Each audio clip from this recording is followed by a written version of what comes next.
Inspired medicine, which is what the scripture advocates, presents preventative medicine as a primary option of healthcare. In this segment, I will be outlining the 3 steps of preventative medicine as it relates to dealing with contagious, infectious diseases, that being quarantining, frequent hand washing, and the wearing of face masks.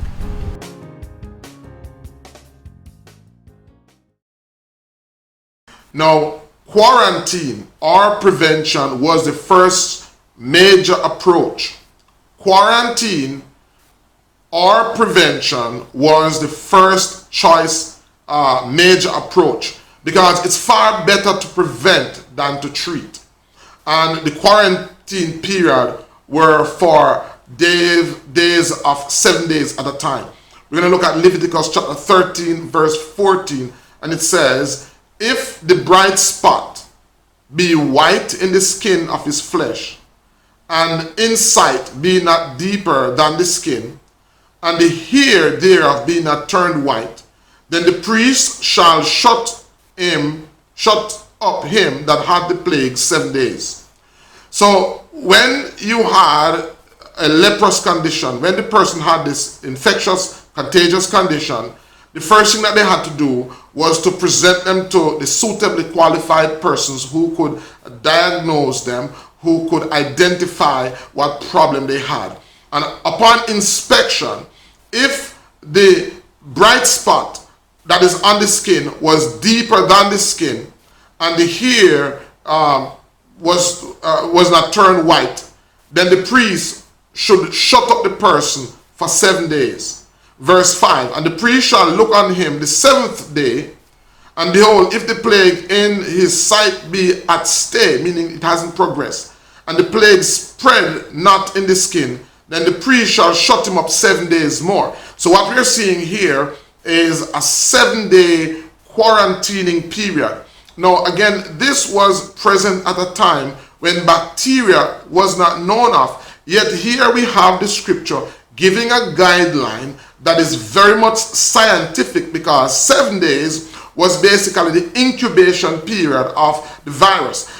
Viruses and bacteria, pretty much most of them have what is called a 7-day incubation period. And that is the reason why we notice that in treating COVID-19, what the health professionals advise is periods of 7 days, increments of 7 days of isolation to monitor the progress. And so what the priests were doing here was employing the same approach. The thing is, this was at a time when bacteria and pathogens were not known. And so what it means is that there is, and this action was because of inspiration. This was inspired medicine, if I want to apply it here. This was inspired medicine. This was medicine, medicine being practiced in a way that was thousands of years ahead of the devices that would have confirmed it. Verse 6 says, "And the priest shall look on him again the 7th day, and behold, if the plague be somewhat dark, and the plague spread not in the skin, the priest shall pronounce him clean. It is but a scab, and he shall wash his clothes and be clean." So here we have a very scientific, methodical approach to an infection that confirms inspired medicine. And so I believe whatever inspiration that was guiding these priests still can be trusted as it relates to our time, as it relates to our time now. So I believe that if the scripture was accurate then, that it is still very much accurate and relevant to dealing with COVID-19. No, that's not it. Right? That's not it all. The scripture also talks about treating physical contacts, which is how to deal with the coming in contact with persons who are infected, or coming in contact with the surfaces of persons who touch those surfaces who are infected. And so one of the things that the scripture recommends is that for persons who are infected, the scripture tells us that they should wear face masks. That's right. The scripture teaches the wearing of face mask for persons who have infectious, contagious diseases at a time when there was no science to confirm it.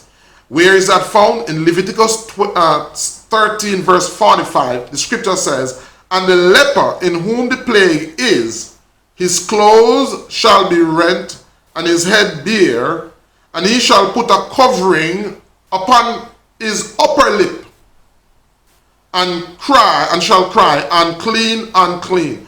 Now, this description of a covering upon his upper lip describes pretty much a face mask.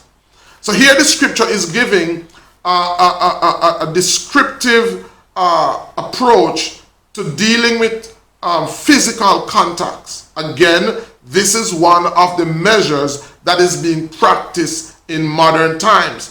But we didn't have to search far and wide. All we had to do was to go into the scriptures. Now, so far we have seen how the scripture has been on point. Please follow me as I'm going to be sharing with you what are some natural remedies that can be used to deal with COVID-19 effectively.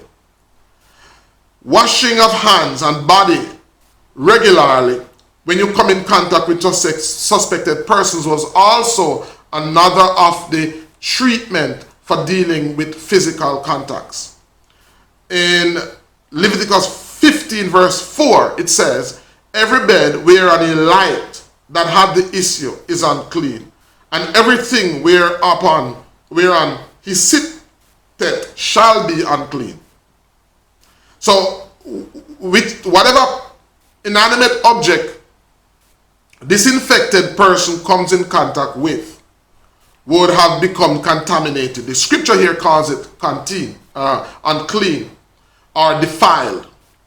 And I'm not going to be able to go into it, but as I said, you'd be amazed. The Hebrew approach to medicine is very methodical, very accurate, and it's very much inspired, because this is what I call inspired medicine.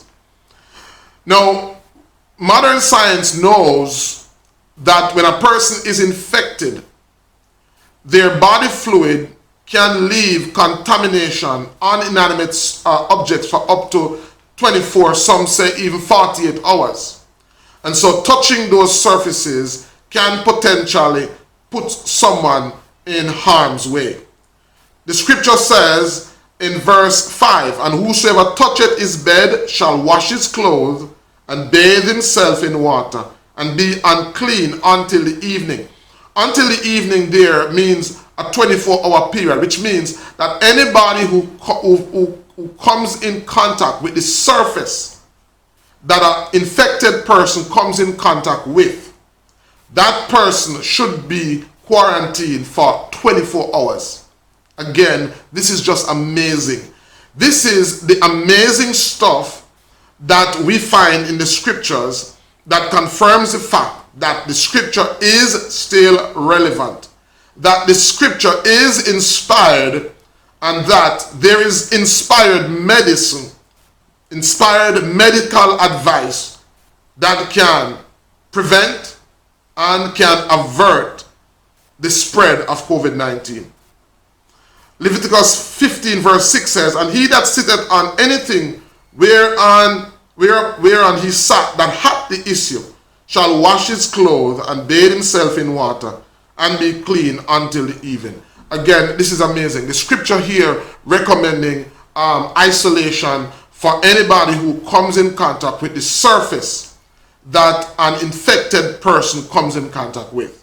Again, this is one of the reasons why I believe that the scripture is an authority for dealing with COVID-19, and that it is relevant, and if we follow this advice, we can effectively deal with COVID-19. It also, I believe, confirms the fact that the scripture is inspired, and if we follow the same inspired instruction, we can reverse the effects of COVID-19. I want you to stay with me, because I want to share with you what are the herbal, because the scripture also gives herbal remedies for COVID-19. So even though the symptoms of COVID-19 are caused by a pathogen, the body does not know any disease by name or labels. What the body knows are blockages and imbalances. So it will do what it is designed to do. It will heal and it will protect itself. Here is what happened though. Most, if not all, natural diseases in the bodies attempts to heal and protect itself. So most of the what we call disease is the body's attempt to either give us information, to speak to us, to tell us what's wrong, or it is the body trying to protect itself. Again, most of what we call diseases is the body's natural attempt to heal, protect, and communicate with us the root cause of what is happening. So most symptoms that we experience are cues into the real problem.